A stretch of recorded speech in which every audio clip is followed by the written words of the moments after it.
ನಾನು ಎಲ್ಲ ಪ್ರತಿಯೊಂದು ಇನ್ಸಿಡೆಂಟ್ ಕೂಡ ನಾನು ಅಧಿಕಾರಿಗಳ ಹತ್ರ ತೆಗೆದುಕೊಂಡಿದ್ದೇನೆ. ಬೆಂಗಳೂರು ಹಾಸ್ಪಿಟಲ್ ಇಂದನೂ ಕೂಡ ಮಾಹಿತಿ ಪಡ್ಕೊಂಡಿದ್ದೇನೆ. ಇಲ್ಲೂ ಕೂಡ ಯಾರ್ಯಾರು ಏನೇ ಸ್ಟೇಟ್ಮೆಂಟ್ ಶ್ರೀರಾಮುಲು ಮಾಡಿದಂತ ಸ್ಟೇಟ್ಮೆಂಟ್ ಏನಿದೆ, ಆಮೇಲೆ ಜನಾರ್ದನ್ ರೆಡ್ಡಿ ಅವರು ಅವ್ರಿಗೆ ಹೆಂಗ್ ಬಂತು ಅಕಸ್ಮಾತ್ ಅದ್ ಯಾವ್ದೋ ತೋರಿಸ್ತಾ ಇರಲಿಲ್ಲ ಟಿವಿಗೆ, ಸ್ಪಾಟ್ ಅವ್ರ ಮನೆ ಒಳಗಡೆ ಹೊಡೆದಿದ್ರೆ, ಅವ್ರನ್ನ ಕೊಲ್ಲಕ್ ಬಂದಿದ್ರೆ ಅದನ್ನ ಮನೆ ಮಾಜರ್ ಮಾಡಿಸ್ಬೇಕಾಯ್ತು.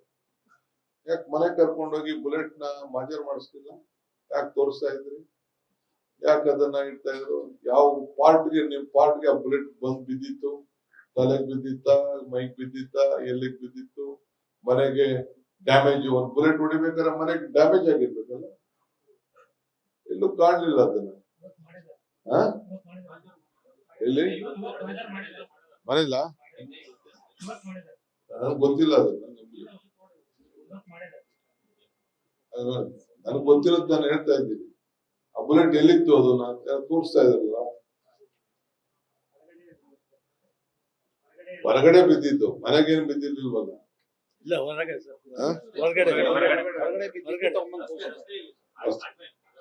ರಸ್ತೆದು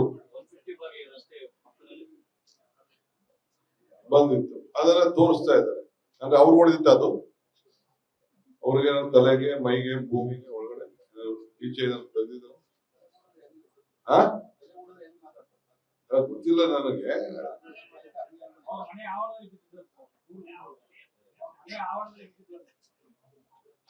ಅವ್ರು ಹೇಳೋದು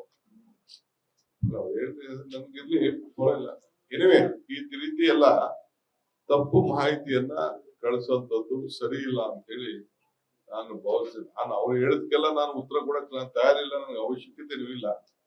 ಬಟ್ ಸಾರ್ವಜನಿಕರಿಗೆ ಏನ್ ವಿಚಾರ ಏನಿದೆ, ನಮ್ಮ ಅವರ ಊರಿನ ಗೌರವನ್ನ ಕಾಪಾಡಕ್ಕೆ ಎಷ್ಟು ಬೇಕೋ ಅಷ್ಟಕ್ಕೆ ಅವ್ರು ಪ್ರಯತ್ನ ಮಾಡಿದ್ರೆ ಅವ್ರಿಗೂ ಕ್ಷೇಮ, ನಮಗೂ ಕ್ಷೇಮ, ರಾಜ್ಯಕ್ಕೂ ಕ್ಷೇಮ, ಬಳ್ಳಾರಿಗೂ ಕ್ಷೇಮ.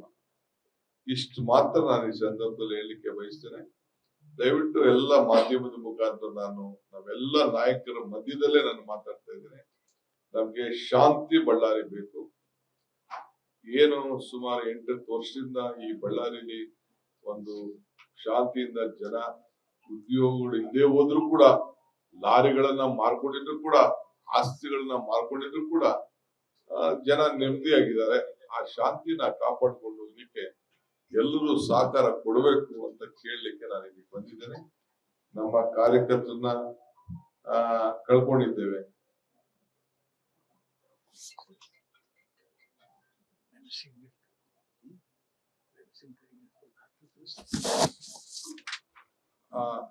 ರಿಕ್ವೆಸ್ಟ್ ಮಾಡ್ಕೊಂಡಿದ್ದೇನೆ. ನಮ್ಮ ಕಾರ್ಯಕರ್ತರಿಗೆಲ್ಲ ನಾನು ಹೇಳಿದ್ದೇನೆ, ನೀವು ಯಾರು ಉದ್ರೇಕದಿಂದ ಇರಬಾರ್ದು, ಶಾಂತಿಯಿಂದ ಇರಬೇಕು. ನಮ್ಮ MLA ಅವರು ಕೂಡ ಲೇಟ್ ಆಗಿ ಬಂದಿದ್ದಾರೆ. ಆಸ್ ಎ ಡ್ಯೂಟಿ ಯಂಗ್ಸ್ಟರ್ ಅವರು ಸ್ವಲ್ಪ ಬಿಸಿನಂತೆ ಇರ್ಬೋದು, ನಾನಿಲ್ಲ ಅಂತ ಹೇಳುದಿಲ್ಲ.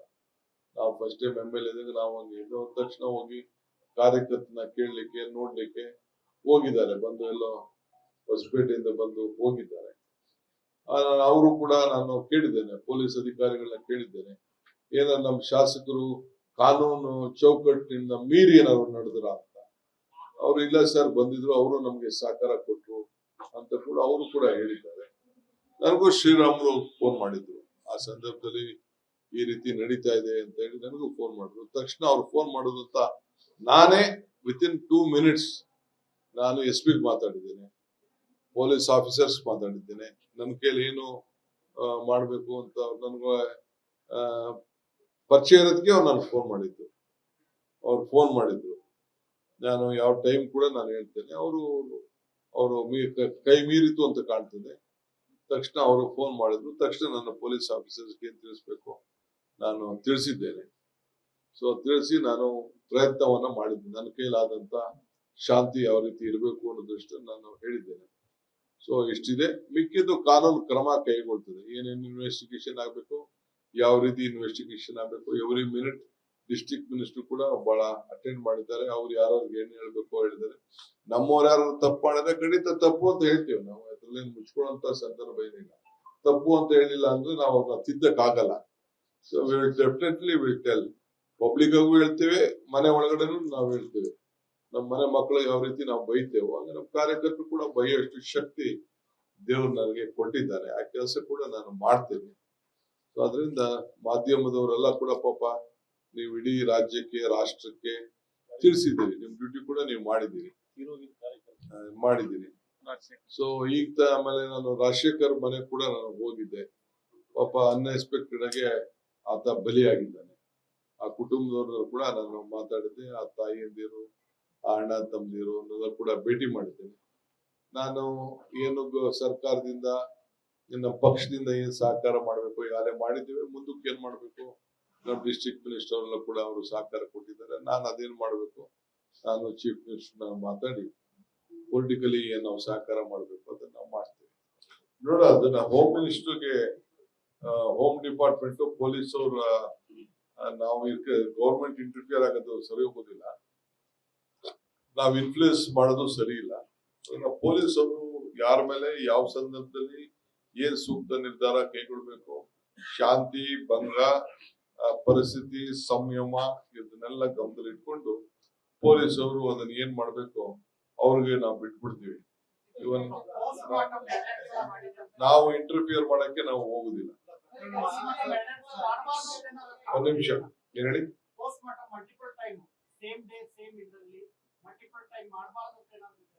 ನನಗದ ಅನುಭವ ಇಲ್ಲ. ನಾ ತಿಳ್ಕೊಂಡ ಪ್ರಕಾರ ಒಂದೇ ಪೋಸ್ಟ್ ಮಾರ್ಟಮ್ ಆಗಿದೆ ಅಂತ ನನ್ನ ಅಯ್ಯೋ ರಿಕ್ವೆಸ್ಟ್ ಮಾಡ್ಕೊಂಡ್ರೆ ಅರ್ಜಿ ಕೊಟ್ರೆ 2 ಸತಿ ಮಾಡ್ತಾರೆ ಸರ್. ಅಯ್ಯೋ ರಿಕ್ವೆಸ್ಟ್ ಮಾಡ್ಬೇಕು. ಅಯ್ಯೋ ರಿಕ್ವೆಸ್ಟ್ ಮಾಡ್ಕೊಂಡ್ರೆ ನಾನು ಒಂದೇ ಕೇಳಿದ್ದು, ಒಂದೇ ಸತಿ ಐಒ ರಿಕ್ವೆಸ್ಟ್ ಮಾಡಿದ್ದಾರೆ, ಒಂದೇ ಪೋಸ್ಟ್ ಮಾರ್ಟಮ್ ಆಗಿದೆ ಅನ್ನೋದು ನನ್ನ ಮಾಹಿತಿ ಇದೆ. ಪಾಪ ರಾಜಕೀಯದ ಕೆಲವರು ಚಟ ಇರ್ತದಲ್ಲ, ಏನಾದ್ರು ಒಂದು ಮಿಸ್ಗೈಡ್ ಮಾಡೋಂಥದ್ದು ಒಂದು ಚಟ, ಸುಳ್ಳು ಹೇಳೋದು ಒಂದು ಚಟ, ಬರೀ ಪ್ರೆಸ್ ಮಾಡೋದೇ ಒಂದು ಚಟ ಕೆಲವ್ರಿಗೆ ಇರ್ತದಲ್ಲ, ಅದ್ರಲ್ಲೇ ನನ್ನ ಆಗಿರ್ಬೋದು. ಅವ್ರು ಮಾಡ್ತಾರೆ.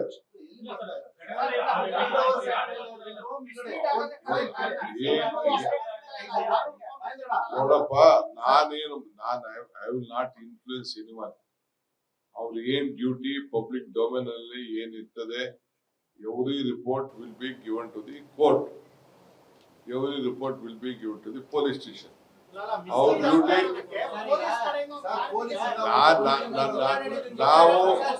ನಾನು ಘಟನೆ ಆದಾಗ ಜಿಲ್ಲಾಡಳಿತ ಕೆಲಸ ಏನು, ಪೊಲೀಸ್ ಕೆಲಸ ಏನು, ಮೀಡಿಯಾಕ್ಕೆ ಅಥೆಂಟಿಕ್ ಆಗಿ ಯಾವುದು ಆಗಿರೋದು ಒಂದ್ ಸಾರಿ ಅಂತ ಹೇಳಿದ್ರೆ ಯಾರಾದ್ರೂ ಪ್ರಶ್ನೆ ಬರ್ತಿರ್ಲಿಲ್ಲ. ಆದ್ರೆ ತನಿಖಾಧಿಕಾರಿಗಳ ಕೆಲಸ ಏನಂಗಾದ್ರೆ ಮೀಡಿಯಾನಾಗ ಮಿಸ್ಗೈಡ್ ಮಾಡೋದ? ಹಂಗಾದ್ರೆ ಮಿಸ್ಗೈಡ್ ಮಾಡ್ತಿರೋದು ಈಗ ಇಡೀ ನೀವು ಕೇಳೋದ್ರಲ್ಲೂ ಅರ್ಥ ಇದೆ. ನೀವು ಕೇಳುತ್ತಾ ಇರೋದು ಖಂಡಿತ ಅರ್ಥ ಇದೆ. ನಾನಿಲ್ಲ ಅಂತ ನೀವು ಹೇಳೋದು ಅರ್ಥ ಇಲ್ಲ. I will advise the police ಅವ್ರು ಹೇಳ್ತೀನಿ, ನೀವು ಮಾಧ್ಯಮಕ್ಕೆ ಟೈಮ್ಲಿ ಏನ್ ರಿಪೋರ್ಟ್ ಕೊಡ್ಬೇಕು ಕೊಡಿ ಅಂತ ಖಂಡಿತ ಹೇಳೋಣ. ಪೊಲೀಸ್ ಇಲಾಖೆಯಿಂದ ಒಂದು ಸಣ್ಣ ಮಾಹಿತಿ ಗೊತ್ತಿಲ್ಲ ಸರ್.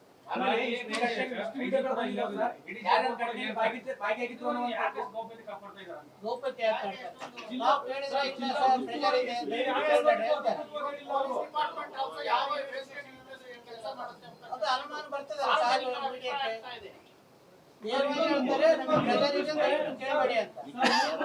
ನಾನು ಹೋಮ್ ಮಿನಿಸ್ಟರ್ಗೆ ಈ ವಿಚಾರನ ತಮ್ಮೆಲ್ಲ ಭಾವನೆ, ತಮ್ಮ ನೋವು, ತಮ್ಮ ದುಃಖ, ತಮ್ಮ ವಿಚಾರ, ದುಃಖ ಅಂದ್ರೆ ನೀವು ಇನ್ಫಾರ್ಮೇಶನ್ ಕೊಟ್ಟಿಲ್ಲ ಅನ್ನೋದು ಒಂದು ದುಃಖ ಅಲ್ವಾ? ತನಿಖೆ ಮಾಡುವಾಗ ಓಪನ್ ಆಗಿ ಕೊಡಕ್ ಆಗಲ್ಲ, ಇನ್ಫಾರ್ಮೇಶನ್ ಕೊಡಕ್ ತನಿಖೆ ನಡೀತಾ ಇದೆ ಸರ್. ಯಾರು ಒಬ್ರು ಕೇಳಿದ್ರೆ ನಾವು ಉತ್ತರ ಕೊಡ್ತೀವಿ. ಒಬ್ರು ನೀವೇನಾದ್ರೂ ಜಿಲ್ಲಾಡಳಿತಕ್ಕ ಪೊಲೀಸ್ ಇಲಾಖೆಗೆ ನಾವೇ ಹೇಳೋರು ನೀವು ಹೇಳ್ಬೇಡ್ರಿ ಅಂತ ಏನಾದ್ರು ಸೂಚನೆ ಇದೆಯಾ? ನಾನ್ ತಿಳ್ಕೊಂಡ ಮಟ್ಟಿಗೆ ಇನ್ವೆಸ್ಟಿಗೇಷನ್ ನಡೆಸ್ತಾ ಇದ್ದಾರೆ. ಇನ್ನ ಕೆಲವು ರಿಪೋರ್ಟ್ಸ್ ಅವ್ರಿಗೆ ಬರಬೇಕು. ಅದೇನೋ ಬ್ಯಾರಲ್ ಗನ್ನು ಮತ್ತೊಂದು ಎಲ್ಲ ಇನ್ಫಾರ್ಮೇಶನ್ ಇಲ್ಲ, ನಾವು ಮಾಡ್ತಾ ಇದೀವಿ ಅಂತ ಅವ್ರು ಹೇಳಿದ್ದಾರೆ. ಆಮೇಲೆ ನಾನು ಹೋಮ್ ಮಿನಿಸ್ಟರ್ಗೆ ಮಾತಾಡ್ತೀನಿ. ಹೋಮ್ ಮಿನಿಸ್ಟರ್ ಅವ್ರಿಗೆ ಡೈರೆಕ್ಟ್ ಕೊಡ್ಲಿ, ನಾನಿಲ್ಲಿ ಡೈರೆಕ್ಟ್ ಮಾಡಕ್ ಹೋಗಲ್ಲ. ಬಾಕಿ ಇರೋದು ಓಕೆ, ನಾನ್ ಹೇಳ್ತಿರೋದು ಇದನ್ನೇ. ಈಗ ಇದನ್ನ ಮಾತಾಡಿದ್ರ ಯಾವ್ದು ಪೋಸ್ಟ್ ಮಾರ್ಟಮ್ 2 ಸಲ ಆಯ್ತು, 3 ಸಲ ಆಯ್ತು, 5 ಸಲ ಆಯ್ತು, ಅವ್ರು ಎಷ್ಟು ಸಲ ಆದ್ರೂ ಹೇಳ್ಬೋದು. ಮತ್ತೆ ಪೊಲೀಸ್ ಕೆಲಸ ಏನಂಗಂದ್ರೆ ಎಷ್ಟು ಸಲ ಆಯ್ತು ಅಂತ ಬಹಿರಂಗ ಪಡಿಸೋಗ್ತಾರೆ ಮೀಡಿಯಾಕ್ಕೆ. ಯಾಕೆ ಗೌಪ್ಯವಾಗಿಡ್ತಿದ್ದಾರೆ? ಕೇಳಿದ್ರೆ ಸರ್ಕಾರ ಮೇಲೆ ಒತ್ತಡ ಇದೆ ಅಂತ ಯಾಕೆ ಹೇಳ್ತಾರೆ? ನಾನು ಅಫಿಷಿಯಲ್ ಆಗಿ ನನಗೊತ್ತು ವಿಚಾರ ನಿಮ್ಗೆ ತಿಳಿಸ್ತಾ ಇದ್ದೀನಿ ನಾನು. I don't want to. I know I can, but I will ask the police officers. ನಿಮ್ಮ ಭಾವನೆಗೆ ಉತ್ತರ ಕೂಡ ಕೇಳ್ತೀನಿ.